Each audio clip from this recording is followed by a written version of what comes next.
Big Boss season 7 day 2 review ആണ്. അപ്പം മെയിനായിട്ട് ഹൈലൈറ്റ് ആയിട്ടുള്ള കാര്യങ്ങൾ മാത്രമേ ഞാൻ റിവ്യൂ ചെയ്യുന്നുള്ളൂ. അവിടെ നടക്കുന്ന തുമ്മുന്നതും തൂറുന്നതും തുപ്പുന്നതും ഇതൊന്നും എടുത്ത് റിവ്യൂ ചെയ്ത് കഴിഞ്ഞാൽ നമുക്ക് ഒരു 2 മണിക്കൂറെങ്കിലും വേണ്ടി വരും. അപ്പോൾ അതൊക്കെ കൊതിയും നുണയും പറയുന്നതും അവിടെ കിടന്ന് വാഴ കളിച്ച് അവിടെ കിടന്ന് ഉറങ്ങുന്നതും അങ്ങനെയൊക്കെയുള്ള കാര്യങ്ങളുണ്ടല്ലോ. അപ്പോൾ അതൊന്നും റിവ്യൂ ചെയ്യുന്നില്ല. മെയിനായിട്ട് ഹൈലൈറ്റ് ആയിട്ട് നടക്കുന്ന സംഭവങ്ങൾ മാത്രമേ ഇവിടെ റിവ്യൂ ചെയ്യുന്നുള്ളൂ. അപ്പം നമുക്ക് സ്റ്റാർട്ട് ചെയ്യാം.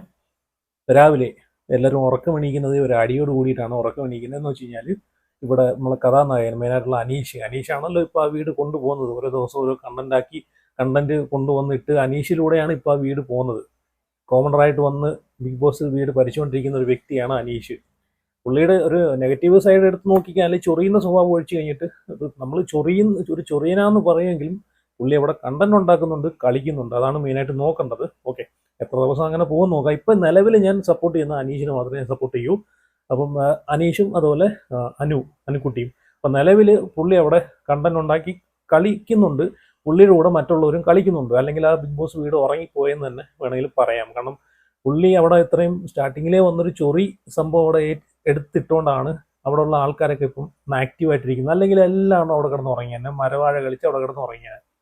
അപ്പോൾ രാവിലെ തന്നെ അടിയോടുകൂടിയാണ് സ്റ്റാർട്ട് ചെയ്യുന്നത്. അടിയുടെ കാര്യം എന്താണെന്ന് വെച്ച് കഴിഞ്ഞാൽ എല്ലാവരും ഈ അനീഷിനോട് ഗുഡ് മോർണിംഗ് പറയുന്നു. അപ്പം ഈ പുള്ളി തിരിച്ചൊന്നും മിണ്ടുന്നില്ല, റിപ്ലൈ കൊടുക്കുന്നില്ല. അപ്പോൾ എല്ലാവരും പരാതി പറയുന്നുണ്ട് അനീഷിനോട്, അങ്ങോട്ടും ഇങ്ങോട്ടും സംസാരിക്കുന്നത്. അനീഷിനോട് ഗുഡ് മോർണിംഗ് കൊടുത്തിട്ട് പുള്ളിക്ക് എന്തൊരു ജാടയാണ്, പുള്ളി ഒരു ഗുഡ് മോർണിംഗ് പോലും പറയുന്നില്ല. അപ്പം ഇതൊക്കെ കേട്ടിട്ട് അനീഷ് പറയുന്നുണ്ട്, ഞാൻ സുപ്രഭാതം ഞാൻ പറഞ്ഞു കഴിഞ്ഞാൽ നിങ്ങൾ ആരും മറുപടി തരുന്നില്ലല്ലോ, പിന്നെ എന്തിനാ ഞാൻ ഗുഡ് മോർണിംഗ് പറയുന്നത്.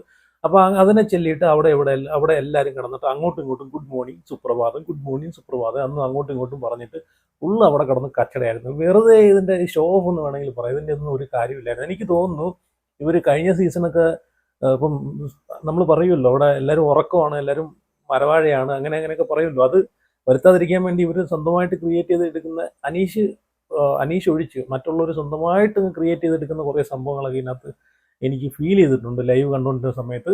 ചുമ്മാ അങ്ങോട്ട് പ്രശ്നങ്ങൾ ഉണ്ടാക്കുവാണ്. കണ്ടുകൊണ്ടിരിക്കുന്ന പ്രേക്ഷകരൊന്നും വിചാരിക്കില്ലെന്ന് വിചാരിച്ചിട്ടായിരിക്കും. അത് കുഴപ്പമില്ല, അതൊക്കെ നമുക്ക് കാണാം. ഫസ്റ്റ് ഒരാഴ്ചയെ കാണും എന്തായാലും. ഇനി അങ്ങോട്ട് കടക്കുവാണല്ലോ, 2 ദിവസം ആയിട്ടല്ലേ ഉള്ള.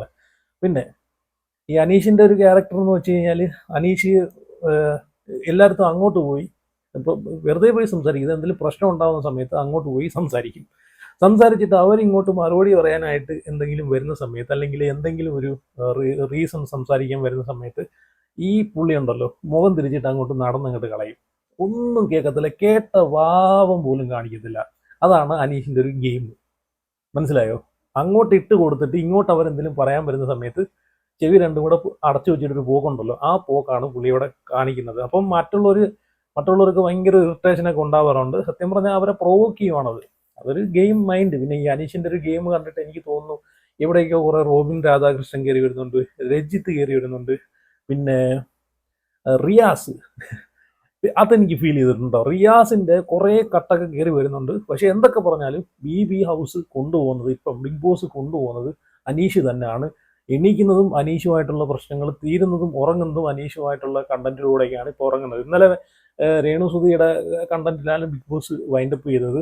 രേണുസുതി പറയുന്നുണ്ട്, ഫയർ രേണു ഫ്ലവർ അല്ല, ഫയർ മാങ്ങ തേങ്ങ എന്നൊക്കെ പറഞ്ഞിട്ട് ആണ് ഇന്നലത്തെ ബിഗ് ബോസ് വൈൻഡപ്പ് ചെയ്യുന്നത്. എന്തായാലും നമുക്ക് കാണാം രേണുസുതി ഫയർ ആണോ ഫ്ലവർ ആണോ എന്നൊക്കെ നമുക്ക് വരും എപ്പിസോഡിൽ കാണാം. രേണുസുതിയുമായിട്ട് ബന്ധപ്പെട്ടൊക്കെ ഉണ്ട് സംഭവം, അതൊക്കെ ഞാൻ പറയാം. ഓക്കെ, അങ്ങനെ ഇതെല്ലാം കഴിഞ്ഞിട്ട് പിന്നെ ഷാനവാസ് ഉണ്ടല്ലോ, നമ്മൾ ഷാനവാസ് പോയിട്ട് ഈ അനീഷിനെ നൈസായിട്ട് വിളിച്ചുകൊണ്ട് പോയിട്ട് ഇതുപോലെ പറയുന്നുണ്ട്, അനീഷേ നിന്റെ ഈ സ്വഭാവമൊക്കെ ഒന്ന് മാറ്റണം കേട്ടോ. കാരണം നീ ബിഗ് ബോസ് വീട്ടിൽ എല്ലാവർക്കും ഒരു തലവേദനയായി വന്നുകൊണ്ടിരിക്കുവാണ്. നിന്നെ കാരണമാണ് ഇവിടെ ഒരു സമാധാനം ഇല്ലാത്തത്. എനിക്ക് തോന്നുന്നു ഷാനവാസിനെയൊക്കെ നല്ല ഗെയിം കളിക്കാൻ അറിയാം. പക്ഷെ പുള്ളി എന്തെന്നറിയോ, പുള്ളി ഒരു ഫ്രണ്ട്ഷിപ്പ് വെച്ചിട്ടൊക്കെയാണ് പുള്ളി ഇപ്പം കളിച്ചുകൊണ്ടിരിക്കുന്നത്. നിലവിൽ ഒരു സേഫ് ഗെയിമും കളിക്കുന്നുണ്ടെന്ന് എനിക്ക് തോന്നുന്നുണ്ട്. അതുപോലെ ഒരു ഫ്രണ്ട്ഷിപ്പ് ഗെയിമും കളിക്കുന്നുണ്ട് ഇപ്പം. അപ്പാനി, അതുപോലെ അക്ബർ, അതുപോലെ ഇവരെയൊക്കെ കൂടെ നിർത്തിയിട്ട് പുള്ളി ഒരു ഫ്രണ്ട്ഷിപ്പ് കോമ്പോയും കളിക്കുന്നുണ്ട്. പക്ഷേ ഒറ്റയ്ക്ക് കളിക്കുന്നതായിരിക്കും ബെറ്റർ എന്ന് തോന്നുന്നു. ഒറ്റയ്ക്ക് കളിച്ചു കഴിഞ്ഞാൽ ഷാനവാസ് നല്ലൊരു ഗെയിമറായിട്ട് മുമ്പോട്ട് വരും. ഇപ്പം നിലവിൽ പുള്ളിക്കാരനൊരു മരവാഴയായിട്ടാണ് ഇരിക്കുന്നത്. അപ്പം ഈ അനീഷിനെ വിളിച്ചുകൊണ്ട് പോയിട്ട് പറയുന്നുണ്ട്, അനീഷേ, നീയാണ് ഈ വീട്ടിലെ സമാധാനം നശിപ്പിക്കുന്നത്. അപ്പം നീ എന്ത് ചെയ്യണം? നീ ഇനിയെങ്കിലും നന്നാവണം എന്ന് പറയുന്നുണ്ട്. അപ്പം അനീഷ് ഉണ്ടല്ലോ, ഇതിലേക്കൂടെ കേട്ട് ഇതിലേക്കൂടെ കളയുന്ന രീതിയിൽ കേട്ട ഭാഗം പോലും നടിക്കില്ല. സംഭവം ഷാനവാസിന് മനസ്സിലായിട്ടുണ്ട് അനീഷ് കളിക്കുന്ന ഒരു നല്ലൊരു ഗെയിമാണ്. കാരണം മറ്റുള്ളവരെക്കാളും ഡിഫറൻ്റ് ആയിട്ടാണ് അവിടെ അനീഷ് കളിക്കുന്നതെന്ന് ഷാനവാസിന് നല്ലപോലെ മനസ്സിലായിട്ടുണ്ട്. അതുകൊണ്ടാണ് ഈ ഷാനവാസ് അനീഷിൻ്റെ അടുത്ത് പോയിട്ട് നൈസായിട്ട് വിളിച്ചുകൊണ്ട് പോയിട്ട്, നീ ഇപ്പം കളിക്കുന്ന രീതിയൊക്കെ അങ്ങ് മാറ്റിപ്പിടി മോനെ. ഇപ്പം നീ കളിക്കുന്നത് അത്ര നല്ലതല്ല. നീ ഇപ്പം ഈ അടിയും പിടിയൊക്കെ ഉണ്ടാക്കുന്നുണ്ടല്ലോ, ഈ പ്രശ്നങ്ങളൊക്കെ ഉണ്ടാക്കുന്നുണ്ടല്ലോ. അതുകൊണ്ട് ഈ ബിഗ് ബോസ് വീട്ടിൻ്റെ അകത്ത് എല്ലാവർക്കും ഒരു സമാധാനക്കേടാണ്. അതുകൊണ്ട് നീ ഇതൊക്കെ മാറ്റി വെച്ചിട്ട് നീ നോർമലായിട്ട് നിന്ന് ഗെയിം കളിച്ചാൽ നീ നല്ലൊരു ഗെയിമറാണെന്ന് ഇപ്പം ഈ ഷാനവാസ് പറഞ്ഞു കൊടുക്കുന്നുണ്ട്. അപ്പം ബിഗ് ബോസ് വീട്ടിൽ പോയി നമ്മൾ മരവാഴ കളിക്കാനും ഉറങ്ങാനും അവിടെ ഇരുന്ന് തിന്നുകൊണ്ടിരിക്കാനും അല്ലെങ്കിൽ അവിടെ കൊതിയുന്നുണയും പറഞ്ഞിരിക്കാനും ലവ് കോംബോ പിടിക്കാനും അല്ല പോകുന്നതിന് നല്ലതുപോലെ ഈ അനീഷ് കളി പഠിച്ചിട്ടാണ് അവിടെ പോയേക്കുന്നത്. പ്രേക്ഷകർക്ക്, ബിഗ് ബോസ് കാണുന്ന ആൾക്കാർക്ക് വേണ്ടത് കണ്ടന്റാണ്. അത് ഇനി ചൊറിഞ്ഞാലും മാന്തിയാലും നുള്ളിയാലും പിച്ചിയാലും ഇടിച്ചാലും അടിച്ചാലും അവിടെ കണ്ടന്റ് കൊടുക്കുന്നവനാണ് അവിടെ സ്റ്റാർ. ഫസ്റ്റ് വീക്ക് തന്നെ, ഫസ്റ്റ് ഡേ തന്നെ ആരാണോ അവിടെ കണ്ടന്റ് ഉണ്ടാക്കുന്നത് അവനെ ആയിരിക്കും പിന്നെ ജനങ്ങൾ വിലയിരുത്തുന്നത്. അപ്പം നൈസായിട്ട് ഷാനവാസ് പുതിയൊരു ഗെയിം ഇറക്കുവാണ്. അനീഷിനെ കൊണ്ട് നൈസായിട്ട് എങ്ങനെയെങ്കിലും ഈ ഒരു സ്വഭാവങ്ങളൊക്കെ മാറ്റിയിട്ട് മൂലയ്ക്ക് കൊണ്ട് പിടിച്ചിരുത്തണം. അതാണ് വേണ്ടത്. ഓക്കെ, അപ്പം എനിക്ക് തോന്നുന്നു ഷാനവാസ് ഇവിടെ ഒരു ഗെയിം കളിച്ച് തോന്നുന്നല്ല, 100% ഉറപ്പ് തന്നെ അവിടെ ഒരു പുതിയൊരു ഗെയിം കൊണ്ടുവരുവാണ്. എങ്ങനെയെങ്കിലും അനീഷിന്റെ ഈ ഒരു മൈൻഡ് ഗെയിമിംഗ് ഒക്കെ, മൈൻഡ് ഗെയിമിംഗ് എന്ന് പറയാൻ പറ്റത്തില്ല, ഒരു പുള്ളി നല്ലൊരു ഗെയിമാണ് ഇവിടെ കളിക്കുന്നത്. എന്തായാലും കൊള്ളാം, സംഭവം കൊള്ളാം. ഈ റോബിൻ, ഞാൻ നേരത്തെ പറഞ്ഞല്ലോ, റോബിന്റെയും ഈ രജിത്തിന്റെയും അതുപോലെ റിയാസിന്റെയും അങ്ങനെ കുറച്ച് ആൾക്കാരെ എല്ലാം കൂടെ മിക്സ് ചെയ്തിട്ട് ഒരു കളിയുണ്ടല്ലോ, ആ കളിയാണ് ഇപ്പം അനീഷ് കളിക്കുന്നത്. അത് ഏകദേശം ഈ ഷാനവാസിനും ടീമിനെല്ലാം മനസ്സിലായിട്ടുണ്ട്. അവർ ലൈവിൽ പറഞ്ഞിട്ടുണ്ട് ഇത് കോപ്പി അടിയാന്നൊക്കെ പറഞ്ഞിട്ടുണ്ട്. അവർ അങ്ങോട്ടും ഇങ്ങോട്ടും സംസാരിച്ച് നാട്ടുവർത്തമാനം പറയുമല്ലോ, മറ്റേ കഴിഞ്ഞ സീസണിൽ പോലെ. അപ്പം അതുപോലെയൊക്കെ ഇരുന്ന് സംസാരിച്ചത് ലൈവിനകത്ത് ഉണ്ടായിരുന്നു, കഴിഞ്ഞ ലൈവിനകത്ത്. അപ്പം പിന്നെയെന്ന് വെച്ച് കഴിഞ്ഞാൽ അനുമോള് ലൈവിൽ അങ്ങനെ പൊട്ടിക്കരഞ്ഞിരിക്കുകയാണ്. ഞാൻ ആദ്യമേ പറഞ്ഞിട്ടുണ്ടായിരുന്നു, അനുമോള് നല്ലൊരു പ്ലെയറാണ്. നല്ല രീതിയിൽ കളിക്കുകയാണെങ്കിൽ പെട്ടെന്ന് പുള്ളിക്കാരിക്ക് ഇമോഷൻ മെൻ്റലി ഡൗൺ ആവും. പെട്ടെന്ന് ഡൗൺ ആകുമ്പം പുള്ളിക്കാരി പെട്ടെന്ന് കരയും. ഞാൻ ആദ്യമേ പുള്ളിക്കാരിയെ പറ്റിയിട്ട് സംസാരിച്ചിട്ടുണ്ട്. പക്ഷെ നല്ല പ്ലെയറാണ്, നല്ലൊരു കണ്ടസ്റ്റൻസ് ആണ്, നല്ല രീതിയിൽ കളിക്കാൻ ഒരു ടോപ്പ് 10 നല്ലപോലെ കയറാൻ പറ്റുന്ന ഒരു കണ്ടസ്റ്റൻസ് ആണ്. നല്ല പുള്ളിയുടെ പൊട്ടൻഷ്യൽ പുള്ളിക്കാരി വിചാരിച്ചു കഴിഞ്ഞാൽ വെളിയിൽ വരും. അപ്പം അത് സ്റ്റാർ മാജിക്കിലൊക്കെ നമ്മൾ കണ്ടിട്ടുണ്ട്. സ്റ്റാർ മാജിക്കിൽ ആയിട്ട് തന്നെ പുള്ളിക്കാരി പെട്ടെന്നൊക്കെ കരയുന്നത് നമ്മൾ കണ്ടിട്ടുണ്ട്. ചെറിയ എന്തെങ്കിലും കാണിക്കുമ്പോഴോ പറയുമ്പോഴോ തന്നെ തങ്കച്ചനുമായിട്ടുള്ള കോമ്പോയിലൊക്കെ കണ്ടിട്ടില്ലേ, പെട്ടെന്ന് തങ്കച്ചൻ കളിയാക്കുന്ന സമയത്തൊക്കെ അനിമോൾ പൊട്ടിക്കരയും. അതൊഴിച്ചിട്ട് ബാക്കി സൂപ്പർ ഗെയിമറാണ് അനിമോള്. അപ്പോൾ അനിമോളെ ഇവിടെ ഷാനവാസ് ഒന്ന് ഇളക്കി കൊടുക്കുവാണ്. ഇളക്കി കൊടുക്കുന്ന വേറെ ഒന്നുമല്ല, അപ്പാനിക്ക് പെടലി വേന കഴുത്ത് വേന എന്നൊക്കെ പറഞ്ഞിട്ട് അവിടെയൊക്കെ പോയിരുന്നു. അപ്പം അനിമോൾ വന്നിട്ട് പറഞ്ഞ് ഇത് കിടന്നാൽ മതി, അതൊക്കെ മാറും, നിസ്സാര കേസ് കെട്ടുകളാണ്, അതൊക്കെ ചുമ്മാ ഇതത്ര സീരിയസ് ആയിട്ട് എടുക്കേണ്ട കാര്യമെന്ന് പറഞ്ഞപ്പോഴത്തേക്ക് ഈ ഷാനവാസ് ഉണ്ടല്ലോ, ഇത് കണ്ടപ്പോഴത്തേക്ക് എനിക്ക് കുത്തിത്തിരിപ്പ് വീരെന്ന് വേണമെങ്കിൽ എനിക്ക് പറയാം. കാരണം ആ ഒരു കുത്തിത്തിരിപ്പാണ് അവിടെ ഉണ്ടാക്കിയേക്കുന്നത് ഷാനവാസ്. പുള്ളി വിചാരിക്കുന്നത് ഇതൊക്കെ വെളിയിൽ ഭയങ്കര മാസമായിട്ടാണ് കയറി വരുന്നതെന്ന്. പക്ഷെ ആൾക്കാർ അവിടെ ഒരു പേരിടുവാണ്. ഇപ്പോൾ കുത്തിത്തിരിപ്പ് ഷാനവാസ് എന്ന് വേണമെങ്കിൽ പറയാം. ഇയാൾ അവിടെ ചെന്നിട്ട് പപ്പാനെ എടുത്ത് പറഞ്ഞ് അനുമോള് പറഞ്ഞതൊക്കെ ചുമ്മാ നീ ചുമ്മാ അഭിനയിക്കുവാണ്, അപ്പോൾ ഇതിലൊന്നും വലിയ കാര്യമില്ലെന്നൊക്കെ പറഞ്ഞ് ഉടനെ അപ്പാനെ അവിടെ നിന്ന് ചാടി അത്രയ്ക്കായോ എന്ന് പറഞ്ഞിട്ട് ഇവിടെ വന്നിട്ട് അനുമോളെടുത്ത് ചോദിക്കുവാണ്, ഇങ്ങനെ പറഞ്ഞു എനിക്ക് പെടലി വേനയായിട്ട് ചുമ്മാതാണെന്ന് നീ പറഞ്ഞു എന്ന് പറഞ്ഞപ്പോൾ അനുമോള് പറഞ്ഞ് അതൊരു വെള്ളം ചൂടാക്കി പിടിച്ചാൽ മാറുമെന്നാണ് ഞാൻ പറഞ്ഞത് എന്നൊക്കെ പറഞ്ഞ് അനുമോൾ അവിടെ പ്രശ്നം സോൾവ് ചെയ്യാൻ നോക്കുമ്പോഴത്തേക്ക് അതിൻ്റെ ഇടയ്ക്ക് ഈ ഷാനവാസ് കയറിയിട്ട് അങ്ങനെയാണെങ്കിൽ ഡോക്ടർമാർ എന്തിനാണ് മരുന്ന് കൊടുക്കുന്നതെന്നൊക്കെ ചോദിക്കുമ്പോൾ അനുമോള് പറയുന്നത് ഹോസ്പിറ്റലിൽ വരെ വരുന്നില്ലേ, അല്ലെ ഡോക്ടറെ കാണാൻ വരുന്നില്ലേ, വന്നതിൻ്റെ പേരിൽ അവരെന്തെങ്കിലുമൊക്കെ മരുന്ന് കൊടുക്കുന്നതായിരിക്കും എന്ന് അനുമോളൊരു തമാശ രീതിയിൽ അങ്ങ് പറയുന്നുണ്ട്. അപ്പം ഇയാളുണ്ടല്ലോ, ഈ ഷാനവാസ് ഉണ്ടല്ലോ, ഈ മരവാഴ ഉണ്ടല്ലോ, ഈ പുള്ളി ചെന്നിട്ടുണ്ടല്ലോ നൈസായിട്ട് ബെന്നിയെടുത്ത് ചെന്നിട്ട് പറയുന്നുണ്ട്, ഡോക്ടർമാരെ വിമർശിച്ചു പറയുന്നുണ്ട്, ഡോക്ടർമാർ മരുന്ന് കൊടുക്കുന്നത് പൈസയ്ക്ക് വേണ്ടിയിട്ടാണ്, മറ്റേനാ മറിച്ചെന്നൊക്കെ പറഞ്ഞിട്ട് അവിടെ ചെന്നൊരു കുത്തിത്തിരിപ്പ് ഉണ്ടാക്കി അവിടെ ചെന്നിട്ട് അങ്ങോട്ട് നൈസായിട്ട് അങ്ങോട്ട് ഇട്ട് കൊടുക്കുന്നുണ്ട്. അത് കേൾക്കാത്ത പാടെ ബെന്നി ഇങ്ങോട്ട് വന്നിട്ട് ചോദിക്കുന്നുണ്ട്, ഡോക്ടർമാരെന്തുവാ അങ്ങനെ പൈസയ്ക്ക് വേണ്ടിയിട്ടാണോ മരുന്ന് കൊടുക്കുന്നത്, അങ്ങനെ എന്നൊക്കെ പറഞ്ഞിട്ട് പിന്നെ അവിടെ കടന്നങ്ങോട്ട് സംസാരവും നാശം. സത്യം പറഞ്ഞ ഒരു തമാശ രീതിയിലാണ് ഇതൊക്കെ തുടങ്ങുന്നത്. ഞാനും സീരിയസ് ആണെന്ന് വിചാരിച്ചില്ല, ലൈവ് കണ്ടുകൊണ്ടിരിക്കുമ്പോൾ നമുക്ക് മനസ്സിലാവും. പക്ഷെ അതൊക്കെ നല്ലൊരു ഫണ്ണായിട്ട് കൊണ്ടുപോകുന്ന ഒരു സംഭവമാണ്. ഇതൊക്കെ ഭയങ്കര സീരിയസ് ആയിട്ട് എനിക്കൊന്ന് ഷാനവാസും അപ്പാനൊക്കെ വിചാരിക്കുന്നത് എന്താണെന്ന് വെച്ച് കഴിഞ്ഞാൽ ഇതൊക്കെ പുറത്തു പോയി കഴിഞ്ഞാൽ ഭയങ്കര മാസമായിട്ട് കയറി വരുമെന്നാണ് വിചാരിക്കുന്നത്. അങ്ങനെ ആ പാവപ്പെട്ട അനുവിനെ അവിടെ കരയിപ്പിക്കുകയാണ് എല്ലാവരും കൂടെ. പിന്നെ ഇത് കേട്ട അവിടെ കേൾക്കാത്ത പോലെ എല്ലാവരും കൂടെ വന്നിട്ട് അനുവിൻ്റെ നേരെ തിരിഞ്ഞിട്ട് അങ്ങനെ പറഞ്ഞത് മോശമായി പോയ മോളെ അങ്ങനെ പറയല്ലായിരുന്നു എന്നൊക്കെ പറഞ്ഞിട്ട് പുള്ളിക്കാരി എടുത്ത് അങ്ങോട്ടും ഇങ്ങോട്ടും എല്ലാവരും കൂടെ കിടന്ന് സംസാരിച്ച് ലാസ്റ്റ് പുള്ളിക്കാരിയെ കരയിപ്പിച്ച് അങ്ങ് വിട്ട്. പുള്ളിക്കാരി ഇതും പിടിച്ചുകൊണ്ട് അങ്ങോട്ടും ഇങ്ങോട്ടൊക്കെ നടക്കുന്നുണ്ട് സെന്റി അടിച്ചുകൊണ്ട്. ലൈവ് കാണുന്ന ആൾക്കാർക്ക് ഒരു കാര്യം മനസ്സിലാവും, ഈ ഷാനവാസ്, ഈ പറഞ്ഞിട്ടുള്ള അപ്പാനി, അക്ബർ, ഇങ്ങനെ കുറച്ച് ടീമുകളുണ്ടല്ലോ, ഇവരൊക്കെ ഗ്യാങ് ആയിട്ട് കളിക്കുന്നതെന്നാണ് എനിക്ക് തോന്നുന്നത്. ഇവർക്ക് ഒറ്റയ്ക്ക് കളിക്കാൻ അറിയത്തില്ലെന്ന് തോന്നുന്നു.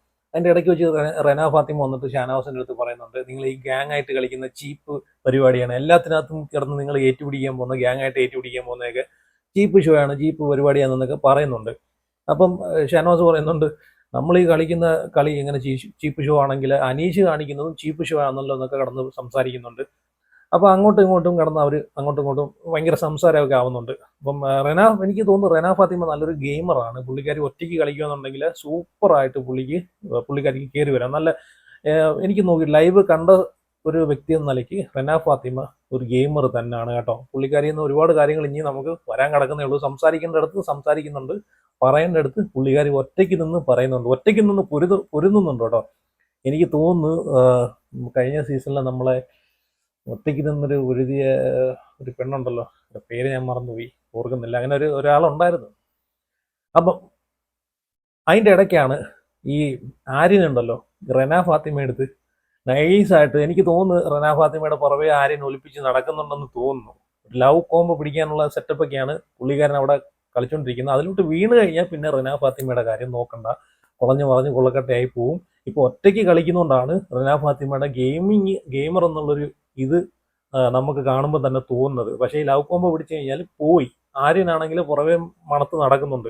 അപ്പോൾ ആര്യം പറയുന്നുണ്ട്, റെന ഫാത്തിമ നീ ഒന്നുകൊണ്ടും പേടിക്കണ്ട, നിന്റെ കൂടെ ഞാനുണ്ട്, നിനക്ക് എന്ത് സംഭവിച്ചാലും നീ ഒന്ന് കണ്ണ് കാണിച്ചാൽ മതി, ഞാൻ നിന്റെ കൂടെ അങ്ങ് വന്നോളാന്ന് പറയുന്നുണ്ട്. എനിക്ക് തോന്നുന്നു കഴിഞ്ഞ ലൈവിലൊക്കെ, കഴിഞ്ഞ എപ്പിസോഡിൽ, കഴിഞ്ഞ ദിവസമൊക്കെ ഈ ഏജൊക്കെ പറഞ്ഞിട്ട് റെന ഫാത്തിമ മറ്റുള്ളവരൊക്കെ ഭയങ്കര പ്രശ്നമാണ്, സംസാരമായിരുന്നു. അപ്പോൾ അവിടെ നിന്ന് ഒറ്റയ്ക്ക് നിന്ന് പൊരുതി സംസാരിക്കുമായിരുന്നു.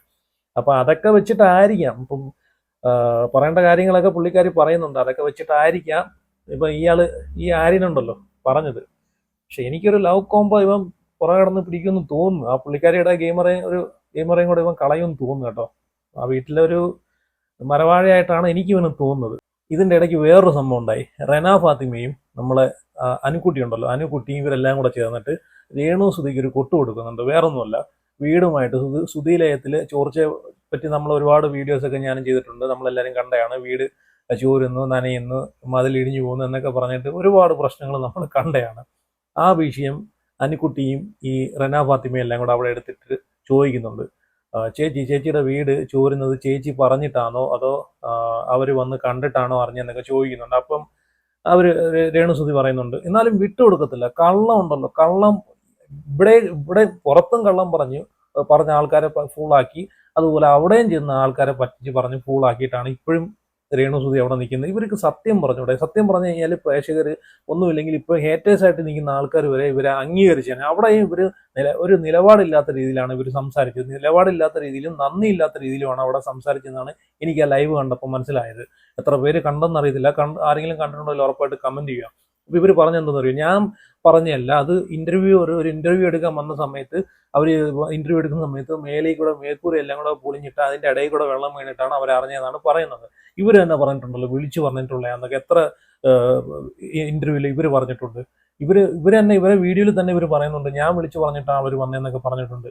എന്നിട്ടും ഇപ്പം ഈ അനുക്കുട്ടി അവർ ചോദിക്കുന്നുണ്ട്, ഇതൊക്കെ ഒരു ചെറിയ പ്രശ്നമല്ലായിരുന്നു, ഒരു ക്ഷമ പറഞ്ഞ അല്ലെങ്കിൽ ഇതിന് ഒരു സോറി പറഞ്ഞെങ്കിൽ തീരുന്ന പ്രശ്നമല്ലായിരുന്നുള്ള, ഇതെന്തിനാ അത്രയും വലിയ പ്രശ്നമാക്കിയത്, ചേച്ചിക്ക് ഇതിന് വലിയ കാര്യം ഉണ്ടായിരുന്നു ചോദിക്കുന്ന സമയത്ത് പറയുമോ അതൊക്കെ. എന്നിട്ട് അവർ അഹങ്കാരം നോക്കണം, രേണുസുധിയുടെ അഹങ്കാരം നോക്കണം. അപ്പോഴും പറയുവാണ്, എനിക്ക് ഇഷ്ടമുള്ളത് നല്ലതെന്ന് തോന്നുന്നത് ഞാൻ ചെയ്യും, നല്ലതെന്ന് തോന്നാത്തത് ഞാൻ ചെയ്യത്തില്ല എന്നൊക്കെ പറഞ്ഞിട്ട് അവിടെ നിന്ന് എണ്ണിച്ചു പോവാണ് ഇവർ ചെയ്തത്.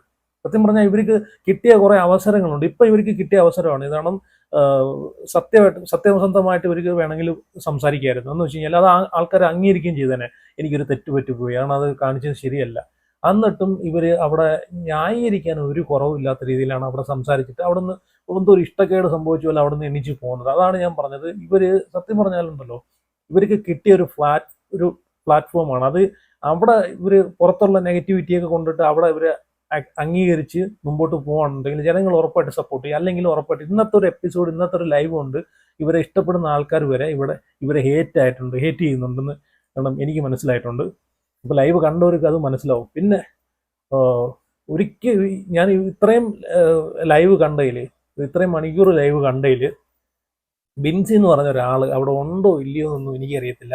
ആ പുള്ളിക്കാരി തിന്നുന്നതും കുടിക്കുന്നതും മാത്രമേ ഞാൻ കാണുന്നുള്ളൂ. അടുക്കളയിലൊക്കെ നിൽക്കുന്ന കാണുന്നുണ്ട്, അല്ലാതെ ഞാൻ പുള്ളിക്കാരി എവിടെയും കാണുന്നില്ല. വാ തുറന്ന് മൊഴിയുന്ന പോലുമില്ല പുള്ളിക്കാരി. അപ്പോൾ പുള്ളിക്കാരി ഇന്ന് അവിടെ ഫ്രണ്ടിൽ വന്നിട്ട് സോഫയിൽ കിടന്നിട്ട് വിശാലമായിട്ട് എന്തോ വലിയ ജോലി ചെയ്തോലെ അവിടെ കിടന്ന് കൂർക്കം വലിച്ച് കിടന്ന് ഉറങ്ങുമായിരുന്നു. ബിഗ് ബോസ് നല്ല മുട്ടാൻ പണി കൊടുത്ത് ആ ഒരു പട്ടിയുണ്ടല്ലോ, പട്ടി അങ്ങോട്ട് അയച്ചങ്ങ് വിട്ട് പട്ടി കിടന്ന് കരഞ്ഞ് അങ്ങനെ എല്ലാം കൂടെ വന്നിട്ട് ബിൻസിയുടെ മേലെ ചോദിക്കുന്നുണ്ട്, എന്തോ ഉറങ്ങി, എന്തിനാ ഉറങ്ങി എന്നൊക്കെ ചോദിക്കുന്നുണ്ട്. എന്തായാലും ഒരു പുള്ളിക്കാരി ഒരു വാണിംഗ് തെറ്റിച്ചിട്ടുണ്ട്. ഇനി ലാലേട്ടൻ വരുന്ന സമയത്ത് പുള്ളിക്കാരി ഏറി കയറ്റിക്കോളും. എന്തായാലും അങ്ങനെയെങ്കിലും പുള്ളിക്കാരി ഒരു ക്യാമറ സ്പേസ് കൊടുത്തല്ലോ. ഈ ഡ്രസ്സിന്റെ കാര്യത്തിൽ ഇന്ന് വേറൊരു കോമഡിയും കൂടെ കണ്ട്. ഈ മരവാഴയുടെ ഷാനവാസ് ഉണ്ടല്ലോ, ഈ പുള്ളി ഇന്നലെയും നോമിനേഷൻ ചെയ്തതിൽ ഡ്രസ്സിന്റെ കാര്യം പറഞ്ഞാണ് നോമിനേഷൻ ചെയ്തത്. അപ്പോൾ പുറത്ത് ഇത് എന്താ സംഭവം, എങ്ങനെ വരും, ഈ പുള്ളിക്കാരൻ വിചാരിക്കുന്നത് ഇത് ഭയങ്കര സംഭവമായിട്ടാണ് പുറത്ത് വരുന്നതെന്നാണ് വിചാരിക്കുന്നത്. കാരണം ഡ്രസ്സിങ്ങിന്റെ കാര്യമൊക്കെ പറഞ്ഞു കഴിഞ്ഞാൽ മലയാളികളെല്ലാം കൂടെ ഏറ്റെടുത്ത് പുള്ളിയെ കൊണ്ട് തലയിൽ വെക്കുന്നുള്ള രീതിയിലാണ് പുള്ളി പറഞ്ഞു കൊടുക്കുന്നത്. അപ്പം ഇന്നും പുള്ളിക്കാരി എല്ലാവരുമായിട്ട് സംസാരിക്കുന്ന സമയത്ത് അവിടെ എല്ലാവരും ഉണ്ട്. ഈ പറഞ്ഞിട്ട് അനുമോള്, എല്ലാ ആൾക്കാരും അവിടെ ഇരിപ്പുണ്ട്. അപ്പം അവിടെ ഈ ഗിസേൽ തക്രാനി, എന്തോ അവരുടെ പേര് വല്ല മിസൈലോ അങ്ങനെ കണ്ടൊരു പേരുണ്ടല്ലോ, പുള്ളിക്കാരി എന്ന് പറയാം, ഹിന്ദിക്കാരി എന്ന് പറയാം. കാരണം ഈ മിസൈലോ ഗിസേലോ അവരുടെ പേര് ഇപ്പോഴും ബിഗ് ബോസിലുള്ള ആൾക്കാർക്ക് പോലും അറിയത്തില്ല. പിന്നെ അങ്ങനെ നമ്മൾ പ്രേക്ഷകർക്ക് അറിയും. പലരും പല പേരാണ് പറയുന്നത്. ഗിസേൽ എന്ന് പറയുന്നുണ്ട്, മിസൈൽ എന്ന് പറയുന്നുണ്ട്. ഓക്കെ, എന്തുകൊണ്ടെങ്കിലും ആയിക്കോട്ടെ. അപ്പം ഈ മിസൈലിൻ്റെ അടുത്ത് പറയുന്നുണ്ട്, മോളെ ഇത് നമ്മളെ മലയാളികൾ കാണുന്നൊരു ഷോ ആണ്. അപ്പം ഈ ഷോയിൽ ഇച്ചിരി മാന്യമായിട്ടൊക്കെ വസ്ത്രം ധരിച്ച് നല്ല രീതിയിൽ വസ്ത്രം ധരിച്ച് കഴിഞ്ഞാൽ മോക്ക് നല്ല രീതിയിൽ അങ്ങോട്ട് സപ്പോർട്ട് കയറി പോകും, മോള് നല്ലൊരു ഗെയിമറാന്ന് പറയുന്നുണ്ട്. അങ്ങനെ അവിടെ മിസൈലിനെ പിടിച്ച് ഉപദേശിക്കുകയൊക്കെ ചെയ്യുന്നുണ്ട്. പക്ഷെ എനിക്കത് ഒരു നല്ല ഉപദേശമായിട്ട് തോന്നുന്നില്ല. കാരണം അവർ ഇപ്പം വസ്ത്രധാരണമൊക്കെ അവരവർക്ക് ഇഷ്ടപ്പെട്ട രീതിയിൽ അവർ ചെയ്യും. ഇപ്പം നമുക്കിപ്പോൾ അതിനകത്ത് നിന്നിട്ട് നീ ഇന്ന വസ്ത്രം ഇടണം, നീ ഇന്ന ഡ്രസ്സ് ഇടണമെന്നും പറയാൻ പറ്റത്തില്ല. ഇപ്പം ഇതിനേക്കാളും വലിയ സംഭവങ്ങൾ ബിഗ് ബോസ് ഷോയിൽ കഴിഞ്ഞ സീസണിലും അതിൻ്റെ അങ്ങേ സീസണിലൊക്കെ നടന്നിട്ടുണ്ട്. പിന്നെയാണ് ഇത് തെറിവിളി വരെ ഉണ്ടായിട്ടുണ്ട്. പിന്നെയാണ് ഈ വസ്ത്രത്തെ പറ്റിയിട്ട് പറയുന്നത്. ഞാൻ കഴിഞ്ഞ വീഡിയോയിൽ ഞാൻ പറഞ്ഞിട്ടുണ്ട്, ഷാനവാസ് ഇവരെ പ്രൊഫൈലൊന്ന് ഇൻസ്റ്റയിലും അതുപോലെ ഫേസ്ബുക്കിനകത്തൊക്കെ കയറി ഒന്ന് കണ്ടു കഴിഞ്ഞാൽ ഷാനവാസ് കൈ എടുത്ത് വെച്ചിട്ട് പിന്നെ ആ പരിസരത്തോട്ടേ പോകത്തില്ല. ആ രീതിയിലുള്ള ഡ്രസ്സിങ് രീതിയാണ് ഇവരെ സോഷ്യൽ മീഡിയ പ്ലാറ്റ്ഫോമിലൊക്കെ ഇവർ ഇട്ടിട്ടുള്ളത്, ഫോട്ടോസും കാര്യങ്ങളൊക്കെ. ഇച്ചിരിയെങ്കിലും മാന്യമായിട്ടുള്ള ഡ്രസ്സാണ് ഇപ്പം ബിഗ് ബോസിനകത്ത് ഇട്ടേക്കുന്നത്. ഇനി അതും കൂടെ ഇല്ലാതാക്കിയിട്ടേ പുള്ളിക്കാരെ അടങ്ങുമെന്ന് എനിക്ക് തോന്നുന്നത്. പിന്നെ അപ്പാനെയും ടീമുകളെല്ലാം കൂടെ ചേർന്നിട്ട് ഗിസേലിൻ്റെ അടുത്ത് ചെന്ന് ചൊറിയാൻ പോകും. അത് നല്ലൊരു സംഭവമായിരുന്നു. ചൊറിയാൻ പോകുന്നുണ്ട്, ആക്റ്റീവ് ആക്കാന്ന് പറഞ്ഞിട്ട് പോയിട്ട് അവിടെ കിടന്നിട്ട് ഗിസേൽ ഇവരെല്ലാം കൂടെ അങ്ങോട്ട് ചൊറിഞ്ഞ് ബുദ്ധിമുട്ടിച്ച് വിടുന്ന ഒരു സീനൊക്കെ ഉണ്ട് കേട്ടോ. പുള്ളിക്കാരി ഇപ്പോൾ ഒരു സൈലന്റ് ആണ്, പക്ഷെ പുള്ളിക്കാരി ഒന്ന് ആക്റ്റീവായി കഴിഞ്ഞാൽ പുള്ളിക്കാരി ഒന്ന് കയറി വരും. നല്ലൊരു ഗെയിമറൊക്കെയാണ്, നല്ല രീതിയിൽ സപ്പോർട്ടൊക്കെ ഉള്ള ഒരാളാണ്. അപ്പം നല്ലൊരു ഒരു ഗെയിമർ എന്ന നിലയ്ക്ക് പുള്ളിക്കാരിക്ക് കയറി വരാൻ പറ്റും ആക്റ്റീവ് ആയി കഴിഞ്ഞാൽ. ഇപ്പോൾ കുറേ പേരുണ്ട് അവിടെ മരവാഴ കളിച്ച് സൈലന്റ് ആയിട്ടിരിക്കുന്ന കുറേ ആൾക്കാരുണ്ട്. അവരെ ക്യാമറ പോലും അവരെ കാണിക്കുന്നില്ല. പിന്നെ അടുത്തത് അനുമോളും ഈ ഗിസേലുമായിട്ടൊരു വൈകിട്ടൊരു പ്രശ്നം ഉണ്ടാകുന്നുണ്ട്. ചായ ഇടുന്നതുമായിട്ടുള്ള ബന്ധപ്പെട്ട പ്രശ്നമാണ്. അപ്പം പുള്ളിക്കാരിക്ക് ഗിസേലിന് എന്തോ കടുപ്പം കൂട്ടിയ ചായയോ, അപ്പം അവരുടെ നാട്ടിലൊക്കെ ഉള്ളൊരു ചായയാണ്. അപ്പം ആ ചായ വേണമെന്നൊക്കെ പറഞ്ഞിട്ട് കിടന്ന് വാശി പിടിക്കുന്നുണ്ട്. അപ്പം അനുമോൾ ഇട്ട ചായ എനിക്ക് വേണ്ടെന്ന് പറഞ്ഞിട്ട് പുള്ളിക്കാരി സ്വന്തമായിട്ട് തന്നെ ചായ ഇടുന്നുണ്ട്. അപ്പോൾ അവർ ചായ ഗ്യാസ് കത്തിച്ച് വെള്ളം വെച്ചിട്ട് അങ്ങോട്ട് പോകുമ്പോഴത്തേക്ക് അനുമോൾ വന്ന് ഓഫ് ചെയ്യുന്നുണ്ട്. അങ്ങനെ അങ്ങോട്ടും ഇങ്ങോട്ടും ഓഫ് ഓൺ ആക്കി കളിക്കുന്നുണ്ട് സംഭവം. എന്നിട്ട് രണ്ടുപേരും കൂടെ അങ്ങോട്ടും ഇങ്ങോട്ടും സംസാരിക്കുന്നുണ്ട്. അപ്പം ഗിസേൽ പറയുന്നുണ്ട്, എനിക്ക് അനുമോൾ ഇടുന്ന ചായ വേണ്ട, എനിക്ക് കുറച്ച് കടുപ്പം കൂട്ടിയ ചായ, എനിക്ക് ഒറ്റയ്ക്കുള്ള ചായ. ഇത് മിക്കവാറും ലാലേട്ടൻ വരുമ്പോൾ ചോദിക്കും. കാരണം ലാലേട്ടൻ പറയും, മോളെ ഇവിടെ അങ്ങനെ 2 ചായയൊന്നുമില്ല, അവിടെ ഇടുന്ന ചായ മാത്രം കുടിച്ചാൽ മതി എന്ന് മിക്കവാറും ലാലേട്ടൻ പറയും. അങ്ങനെ ഗ്യാസൊക്കെ അങ്ങോട്ടും ഇങ്ങോട്ടും ഓൺ ആക്കി വെച്ച് ഇവർ അങ്ങോട്ടും ഇങ്ങോട്ടും കളിക്കുന്നുണ്ട്, സംസാരിക്കുന്നുണ്ട്. ചെറിയ രീതിയിലൊരു സംസാരമാകുന്നുണ്ട്. മിക്കവാറും ഇവർ തമ്മിൽ അങ്ങോട്ടും ഇങ്ങോട്ടും ഒരു അടി പൊട്ടും ഉടനെ, അനുമോളും ഗിസേലും തമ്മിൽ. കാരണം അതിനുള്ളൊരു സൂചനയൊക്കെ തരുന്നുണ്ട്. അപ്പം അനുമോളെ വിളിച്ചുകൊണ്ട് പോയിട്ട് ഈ അനീഷ് ഉണ്ടല്ലോ ചോദിക്കുന്നുണ്ട്, നിങ്ങൾ തമ്മിൽ അങ്ങോട്ടും ഇങ്ങോട്ടൊക്കെ പരിചയമുള്ള ആൾക്കാരാണ്, പുറത്ത് ബിഗ് ബോസിൽ വരുന്നതിന് മുമ്പേ അറിയാവുന്ന ആൾക്കാരാണോ എന്നൊക്കെ ചോദിക്കുന്നുണ്ട്. അതുകൊണ്ടാണ് അപ്പം വ്യക്തിപരമായി എന്തെങ്കിലും ഉണ്ടോ എന്നൊക്കെ ചോദിക്കുന്നുണ്ട്. എന്തൊരു മണ്ട ചോദ്യമാണ്. ഇതൊക്കെ ഒരു ഗെയിമിൻ്റെ പ്ലാനിങ് ആണ്, അതൊക്കെ ആയിരിക്കും സംഭവം. അപ്പോൾ എന്തായാലും ഇന്നത്തെ ലൈവ് കൊള്ളായിരുന്നു, കുറേ കാര്യങ്ങളുണ്ടായിരുന്നു. എന്തൊക്കെ പറഞ്ഞാലും രാവിലെ എണീക്കുമ്പോഴേ അനീഷാണ് ആ ബിഗ് ബോസ് വീട്ടിലെ കണ്ടന്റ് എന്ന് വേണമെങ്കിൽ പറയാം. ഇനി ചിലപ്പോൾ അതൊക്കെ മാറി അങ്ങോട്ട് പോകും. എന്തായാലും നമുക്ക് കണ്ടറിയാം. എന്തായാലും നിങ്ങളുടെ അഭിപ്രായം ഉറപ്പായിട്ട് കമൻറ്റ് ചെയ്യുക, വീഡിയോ ലൈക്ക് ചെയ്യുക, കാണുന്നവർ ഉറപ്പായിട്ട് വീഡിയോ ലൈക്ക് ചെയ്യണേ, അതുപോലെ ചാനൽ സബ്സ്ക്രൈബ് ചെയ്യുക. അപ്പോൾ സീ യു.